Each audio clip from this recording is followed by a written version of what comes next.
Entrevista. Bien, Nicolás Malinowski es director del Observatorio de Energía, Ciencia y Tecnología y está conectado con nosotros para charlar un poquitito de Vaca Muerta, de YPF, bueno, básicamente de el desembarco de Javier Milei en la presidencia de la Nación. Nicolás, buen día, muchas gracias por este contacto. Víctor Albero en Radio Ijuna, ¿cómo estás? Hola, buen día, Víctor. ¿Cómo andan? ¿Cómo anda la comunidad de Quilmes? Acá andamos, estamos como atascados en un momento, ¿no? ¿No te pasa lo mismo como que hay un momento donde nos hemos atascado y hasta el 10 de diciembre estamos que pasará o no pasará? ¿Cómo recibiste ya las declaraciones del presidente electo? Porque además traía consigo Javier Milei este interrogante si ya a punto de ponerse la banda presidencial seguía con el mismo discurso con el que lo habíamos conocido, y parece que sí. Va por la privatización de YPF. ¿Le puede ser fácil privatizar YPF, Nicolás? Mira, bueno, sí, es una semana difícil, ¿no? Esto que estamos recién, pasando el trago amargo de lo que ha sido el escenario electoral, producto de que se está dando, es lo que decías vos, Milei viene con el mismo discurso preelectoral y es lo que veníamos anunciando, digamos, creo que lo conversamos en varias oportunidades, digamos, lo que eran los modelos energéticos contrapuestos entre un modelo de Sergio Massa y un modelo de Javier Milei, y claramente con este resultado electoral de una diferencia de 10 puntos a favor de Javier Milei, ya el lunes la primera medida que anuncia fue la privatización de YPF, ¿no?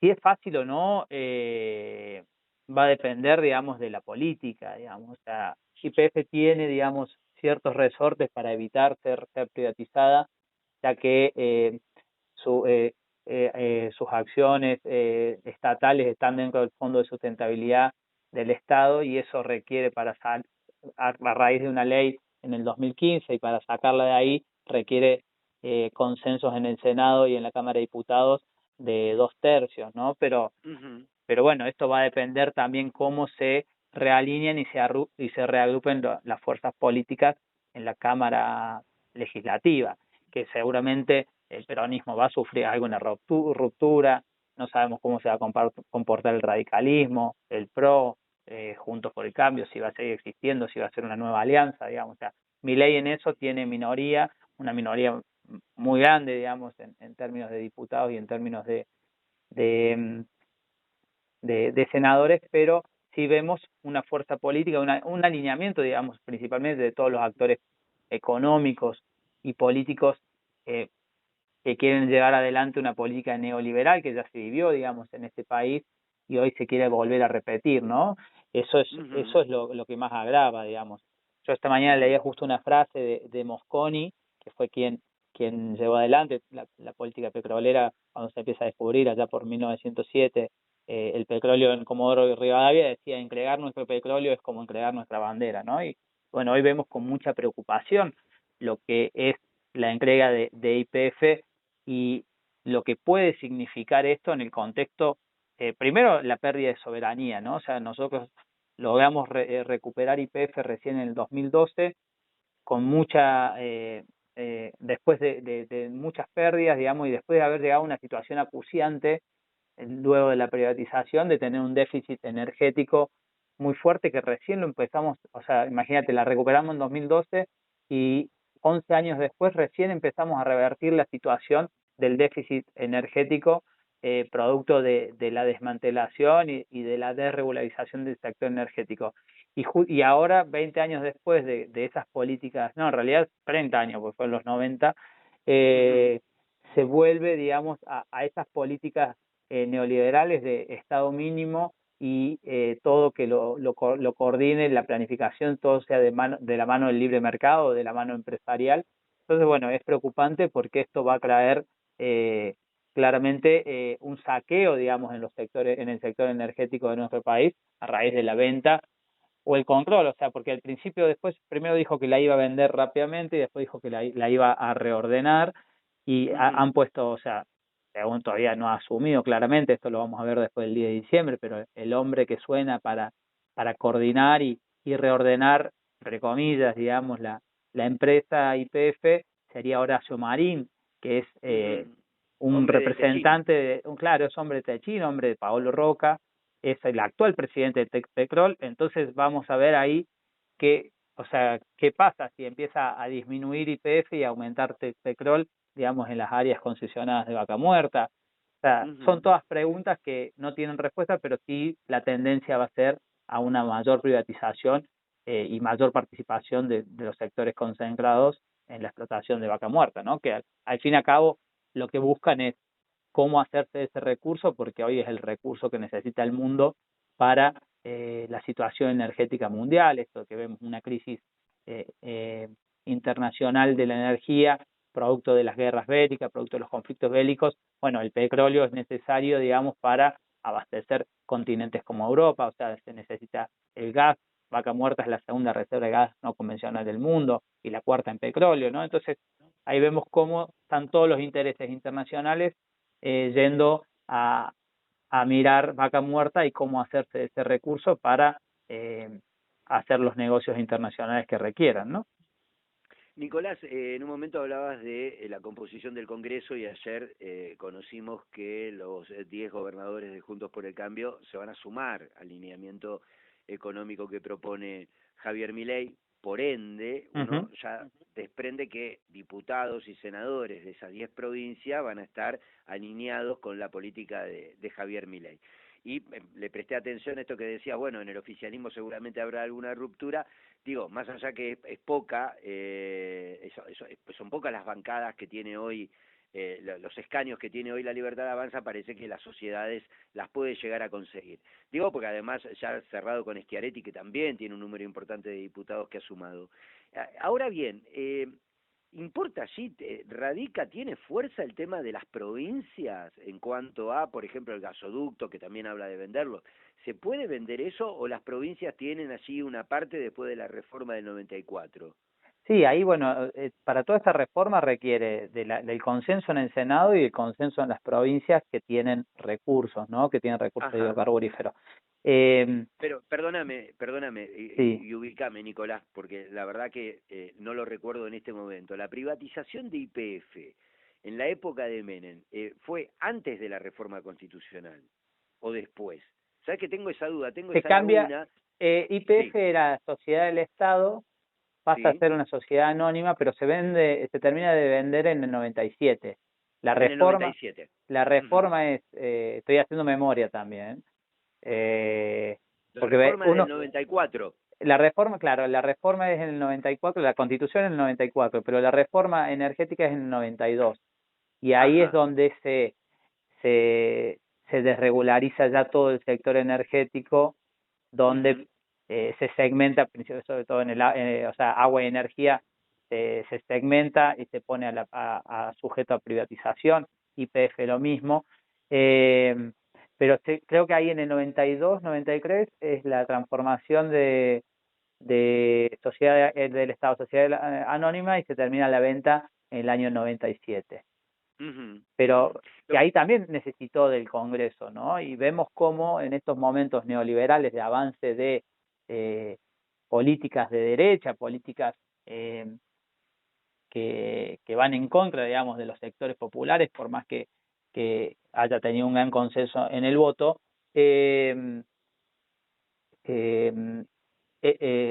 estos alineamientos después terminan sucediendo, digamos, esto de la Cámara. Vos recién mencionabas que ayer ya Junto por el Cambio los gobernadores ya se alinearon con Milei. El caso de Schiaretti también se alineó con Milei. Entonces vamos a ver ahora todo lo que va saltando, digamos, al barco de Milei, que estas cosas suceden, y hay que ver cómo se reordena, digamos, el peronismo, el kirchnerismo, para enfrentar, digamos, esta situación y evitar o tratar de evitar o aminorar el golpe de lo que va a ser un gobierno de saqueo, por lo que están diciendo, ¿no? O sea, ya están anunciando la venta de todo. Y volviendo a YPF y el tema de los gobernadores, sí necesitas, digamos, para los recursos hidrocarburíferos el consenso de los gobernadores, pero bueno, con un Estado nacional fuerte, digamos, en las negociaciones seguramente las provincias van a tener que ceder en algunas cosas, y esto hay que ver cómo se reordena y cómo se lleva, digamos, a la práctica en los después del 10 de diciembre. Yo creo que va a ser, los 3 primeros meses van a ser de intentar meter estas reformas rápidamente, porque Ujú. después va a ser más difícil, digamos, pero van a hacer un shock de reformas donde también aprovechen enero, digamos, un mes de desmovilización, digamos, de la gente, para hacer todo este tipo de reformas del Estado y ventas de empresas, ¿no? Bien, bien. ¿Cómo tomaste la decisión de la jueza Loreta Presca, que antes de las elecciones conocimos que había un fallo por la estatización que llevó adelante Kicillof y que nos obligaba a pagar 16.000 millones de Ujú. dólares y que mágicamente ahora te dicen, bueno, no, no es necesario pagar? ¿Con qué se quiere quedar? Porque lo que tenemos que decirle a la gente, recordárselo, porque la audiencia que tenemos es una audiencia muy interesante que lo sabe, pero se lo refrescamos. Allí detrás están los fondos buitres, ¿no? Son los fondos buitres en realidad también el andamiaje, digamos, financiero de Javier Milei, los que Ujú. van a terminar de presionar para quedarse con YPF. Sí, ahí vemos, bueno, lo del juicio de Loreta Presca lo charlamos varias veces. Esto inició, Ujú. digamos, fuertemente en el inicio de la campaña, que un poco lo decíamos, digamos, cómo son distintas formas de golpear desde afuera y desde adentro, digamos, al peronismo, en este caso para el desgaste electoral, ¿no? Porque empezó el juicio, digamos, allá por abril, empezaron de vuelta, digamos, a fallar, digamos, Loreta Presca, y el mes pasado ya había dicho, falló en contra con los 16.000 millones de dólares que debía pagar YPF previo, digamos, al escenario electoral de las generales y después del balotaje. Y ahora, Ujú. digamos, con este anuncio de Javier Milei, Loreta Presca sale ayer a decir, no, bueno, no es necesario que nos paguen ya esos 16.000 millones de dólares, pueden poner alguna garantía con acciones y demás, y van a evaluar, digamos, cómo, quién se queda, digamos, al fin y al cabo con esta empresa, ¿no? O sea, los intereses están claros, digamos, es hacerse de los recursos hidrocarburíferos de Argentina, y para eso necesitan sacar del medio a YPF, desmantelarla o comprarla y utilizarla y refuncionarla a los intereses de los fondos buitres o de las petroleras internacionales. Hay una En el mundo también está habiendo una concentración del mercado petrolero. O sea, vimos en lo que fue a principio de este mes la compra por parte de Chevron y ExxonMobil de dos empresas petroleras que trabajan los no convencionales en Texas, ¿no? Y fueron las fusiones más grandes de los últimos tiempos de, de lo que es el mercado petrolero, ¿no? Entonces también vemos una concentración a nivel mundial y eso va a pasar acá también en Argentina, que dos o tres Ujú. actores poderosos van a terminar manejando los recursos estratégicos nacionales, ¿no? Bien, el hombre que parece que va a estar al frente de toda esta historia es Guillermo Ferraro, que además habló sobre vaca muerta, sobre los impuestos de las y los argentinos, y que en realidad el gasoducto no sirve, digo, porque la gente pone plata, pero el gasoducto no da nada. ¿Lo escuchaste? Sí, lo escuché, lo leí esta mañana repasando el, para la entrevista de ahora. La verdad que es una locura, porque te dicen, si el Estado, o sea, vos fíjate lo que es la, la, la concepción que se está, o el sentido común que se está trasladando al conjunto de los argentinos, de que nos digan que un gasoducto que invierte el Estado Nacional lo termina pagando la gente, pero no tiene beneficios de eso. El gasoducto, presidente Néstor Kirchner, el beneficio que tienen todos los argentinos es que se puede evacuar el gas de vaca muerta para introducirlo a todo el sistema energético nacional y autoabastecernos nosotros energéticamente. Gracias a esa obra, por ejemplo, se dejó de comprar gas por barco, se dejó de importar GNL, y eso o sea, ya este año nos permitió ahorrar 500 millones de dólares, y el año que viene iban a ser 5.000 millones de dólares, que ahora, bueno, vamos a ver a dónde va esta plata, ¿no? Entonces, cuando dicen estas cosas, claramente están diciendo barbaridades y quieren allanar el camino para los negocios privados.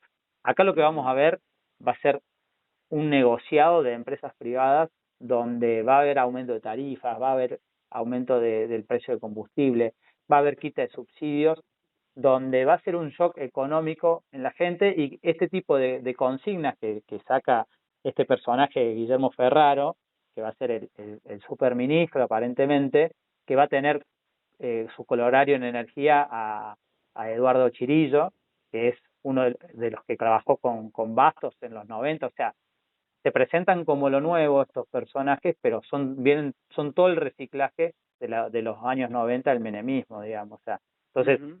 no es lo nuevo, digamos, cuando también Milei sale a decir somos la antipolítica, somos lo nuevo, no. O sea, uno ve el gabinete y aparte, primero lo tenés a Macri atrás, que es lo más reciente, pero a su vez tenés todo el reciclaje de los 90 de los actores que idearon o llevaron adelante las políticas neoliberales. Pero este tipo de declaraciones de Ferrero son una barbaridad y hay que contrarrestar ese tipo de acciones porque están preparando, digamos, el andamiaje para que las empresas saquen lo más posible en estos 4 años. Bien, Ferraro va a estar a cargo de transporte también y lo que se conoció anoche en la nota que dio Milei a dos voces es que sí o sí a partir del 10 de diciembre se terminan los subsidios para las tarifas y para el transporte. Una pregunta, porque la gente que viste que anda en auto medio como que lo ve de costado. Hoy no tengo la menor idea, yo no tengo auto, pero entiendo que el precio de la nafta debe estar más o menos en 300 mangos, una cosa así. Sí, Eh, ¿Eso también implica una suba en el precio del litro de nafta? Digo, las tarifas van a subir, va a subir el agua, la luz, el gas, sube el tren, sube el subte, sube el colectivo, ¿sube la nafta también? eso seguramente, porque, o sea, no nos olvidemos que previo a las elecciones del balotaje tuvimos un desabastecimiento por parte de las petroleras buscando aumento de precios, ¿no? Nosotros Ujú. acá en Argentina hay un barril criollo que se le denomina, que es el precio que se le paga el barril a las petroleras acá adentro, que está hoy fijado en $56, y luego está a $56 y afuera en los precios internacionales ronda entre los 80 y $90. Entonces, hay que ver, digamos, si realmente nosotros abrimos la frontera, digamos, y decimos el import parity, que muchas veces lo van a escuchar porque es el término en inglés, que es paridad de importación o precios internos igual a los externos. Si vos liberás esas barreras arancelarias, el precio de la nafta va a subir, digamos. O sea, no sabemos cuánto, va a depender del dólar, pero si uno escucha los analistas energéticos de Javier Milei o del Instituto Mosconi, que son todos los que se están, o Montamat, que son todos los personajes que ya conocemos de los gobiernos o de Menem o de la Rúa, te dicen que el precio de nafta tiene que valer $1. Entonces, si el precio de nafta tiene que valer $1 porque en el mundo vale $1, bueno, hay que ver a cuánto está el dólar. Si el dólar se fija en 1.065 pesos como el dólar blue, el precio de la nafta, si está en creciendo, se va a 1.065 pesos o a Claro. 800 pesos, depende del equilibrio que se le llegue cuando se unifique el tipo de cambio, ¿no? Ujú, ujú. No, no estaba pensando justo que hablabas del dólar, que están tratando de fijar 650, 700 pesos el dólar, de eso se está hablando después del 10 Ujú. de diciembre, y justo te da un 50%, un poquitito, ahí relacionado con el precio del barril que nos contabas.